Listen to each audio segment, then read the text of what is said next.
Hi everyone, welcome back to Nurse MJ.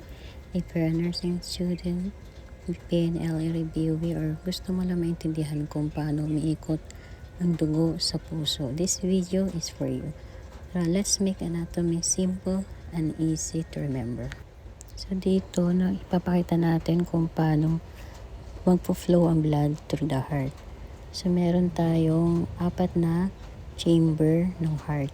Una is the right atrium, second is right ventricle, and third, left atrium, fourth is left ventricle. Step 1, from the body to the right atrium. Let's follow one drop of blood. Galing ang deoxygenated blood o blood na kulang sa oxygen sa iba't ibang bahagi ng katawan natin. So babalik ito sa puso sa pamamagitan ng superior vena cava galing sa upper body at sa inferior vena cava galing sa lower body. Then, unang chamber na papasukan nito ay ang right atrium. Step 2 natin is from right atrium to right ventricle naman tayo. So mula sa atrium, dadaan ang dugo or blood sa tricuspid valve. Ang trabaho ng valve ay siguraduhin na one way lang ang daloy ng dugo.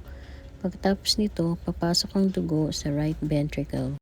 Step 3 natin is from the right ventricle naman to the lungs. Kapag nagko-contract ang right ventricle, itutulak nito ang dugo palabas ng puso. Dadaan muna ito sa pulmonary valve, tapos papasok naman sa pulmonary artery. Ito ang only artery na sa katawan natin na nagdadala ng deoxygenated blood papunta sa lungs natin. Step 4, inside the lungs. Pagdating naman sa lungs, mangyayari ang gas exchange. Ilalabas ng dugo ang carbon dioxide at kukuha ng oxygen. Ngayon, ang dugo ay magiging oxygenated blood na. Step 5, back to the left atrium. So, babalik naman siya sa left atrium. Mula naman sa lungs, babalik naman ang oxygen-rich blood sa puso natin sa pamamagitan ng pulmonary veins. Ito naman ang only veins sa katawan natin na nagdadala ng oxygenated blood. Tapos, papasok naman ito sa left atrium. Ang 6th step natin is left atrium naman to left ventricle.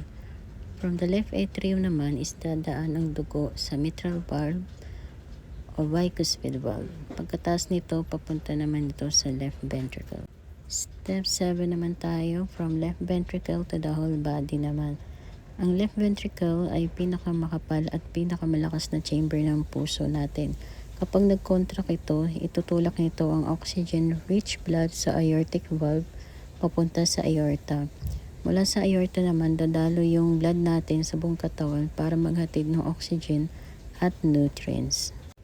So, this is the easy mnemonic natin ngayon. So, from the body to vena cava, the right atrium, the tricuspid valve, then the right ventricle, the pulmonary valve, and then pulmonary artery, the lungs, pulmonary veins, left atrium, mitral valve, the left ventricle, the aortic valve, the aorta, last is to the body. And that's the complete blood flow to the heart. If this video po, don't forget to like, share, and subscribe to my YouTube channel, Nurse MJ, for more nursing lessons, PNL reviews, and easy to understand medical topics. See you in the next video.